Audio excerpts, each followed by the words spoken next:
Welcome back to my YouTube channel Success Sarthi. Myself Namya Katyal. आज का हमारा topic IGNOU MA political science second year students जिनके भी पास MGP 004 Gandhi के राजनीतिक विचार सब्जेक्ट है उनके लिए बेहद इम्पॉर्टेंट रहने वाला है।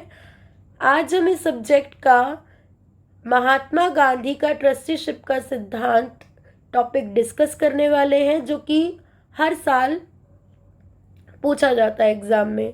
तो चलिए स्टार्ट करते हैं। सबसे पहले हम जानते हैं कि ट्रस्टीशिप का अर्थ क्या है।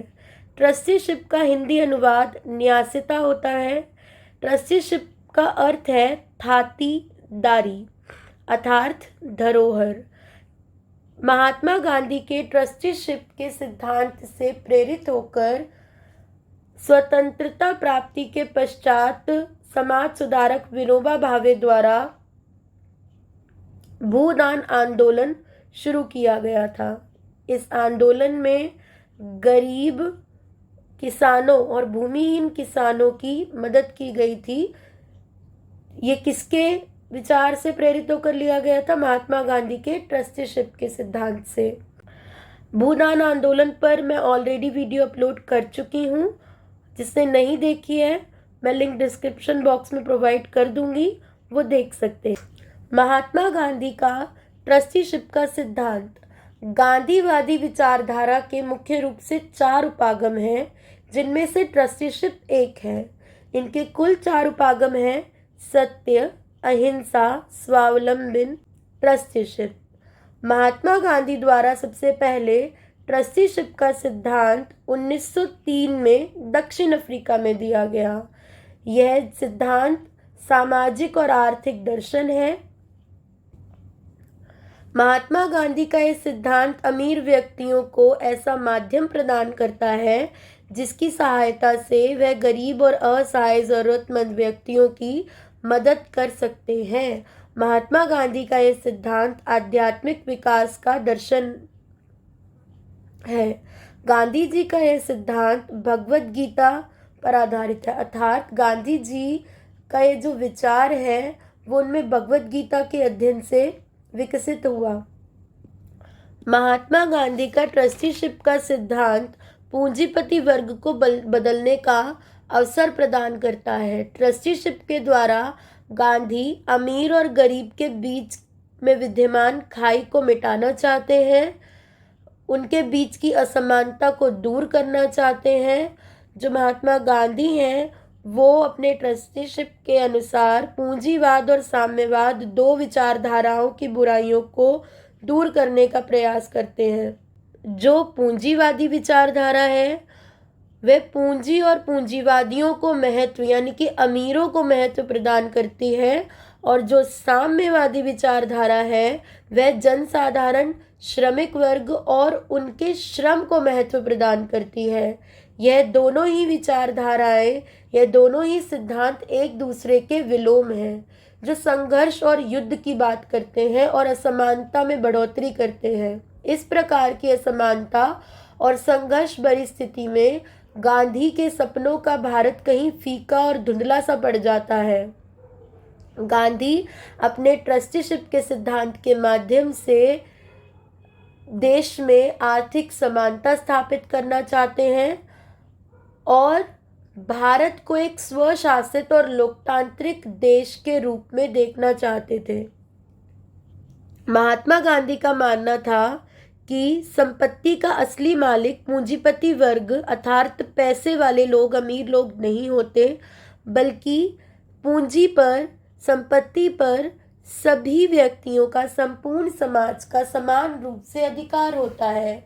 जिस प्रकार धरती पर विद्यमान प्राकृतिक अन्य संसाधनों पर, हवा, पानी, सभी पर, वनस्पति पर, सभी व्यक्तियों का एक समान अधिकार है, ठीक उसी प्रकार संपत्ति पर भी संपूर्ण जनता, संपूर्ण समाज का संपूर्ण अधिकार है। वे कहते हैं कि धनवानों द्वारा अपनी इच्छा से संपत्ति का त्याग अगर नहीं किया गया तो निश्चित ही भविष्य में रक्त रंजित और हिंसात्मक युद्ध होना अनिवार्य है। महात्मा गांधी की संतुलित और आदर्श भारत की स्थापना का सपना लेकर जी रहे थे। आर्थिक समानता स्थापित करने के लिए उनका ट्रस्टीशिप का सिद्धांत प्रमुख है।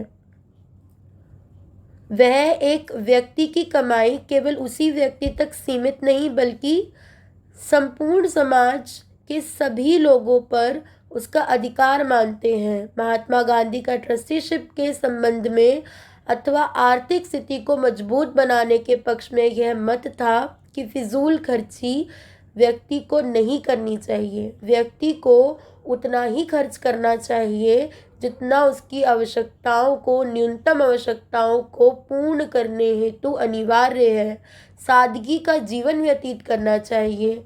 उन्हें अपनी अत्यधिक इच्छाओं पर काबू पाना चाहिए। गांधी कहते हैं कि अतिशय की आदत व्यक्ति को, लोगों को उस वस्तु से भविष्य में वंचित कर सकती है।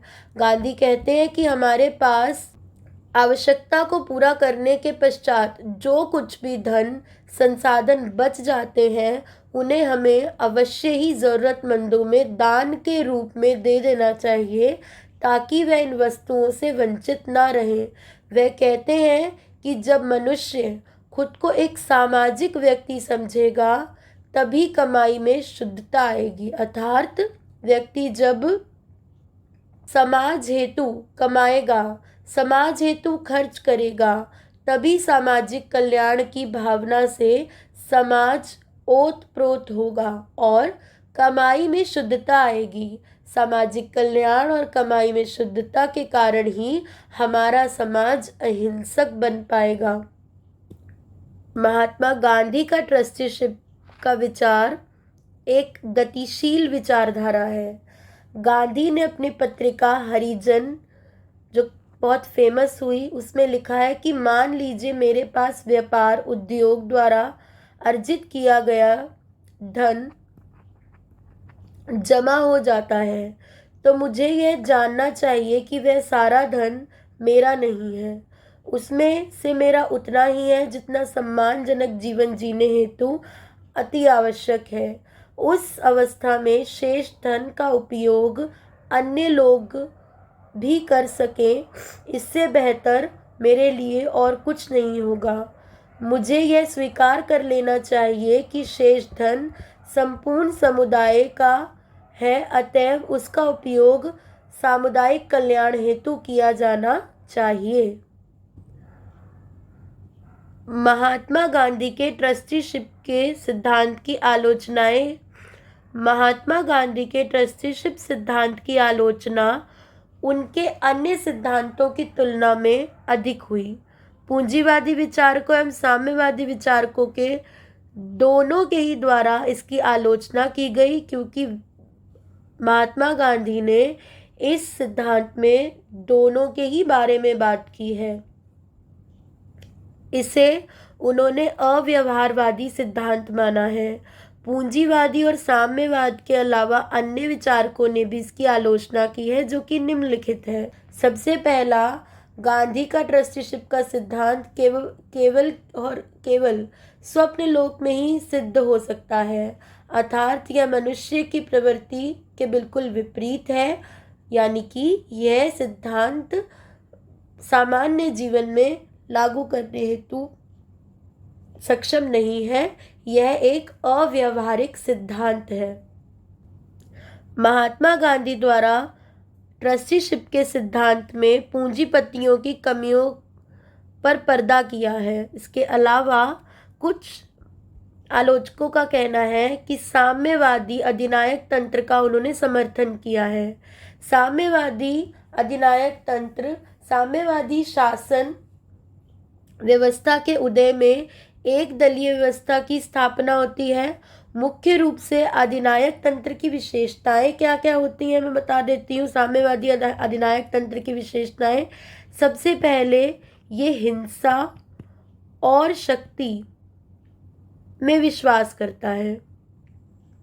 दूसरी इसकी विशेषता अधिनायक तंत्र की, राज्य को सर्वोपरि स्थान दिया जाता है, सर्वोपरि और तीसरा संसदीय शासन के विरुद्ध होता है।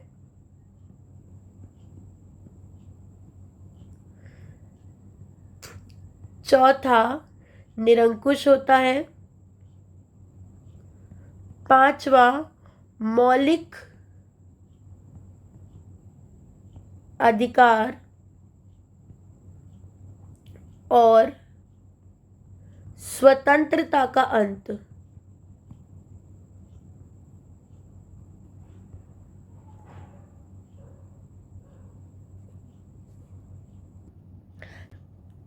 Thank you for watching. अगर आपको मेरा कंटेंट पसंद आता हो तो मेरी वीडियो को लाइक कीजिए, कमेंट कीजिए और ज़्यादा से ज़्यादा ग्रुप्स में अपने फ्रेंड्स के साथ शेयर कीजिए। और अगर आप मेरे चैनल पे नए हैं तो मेरे चैनल को सब्सक्राइब करना ना भूलें। Thank you.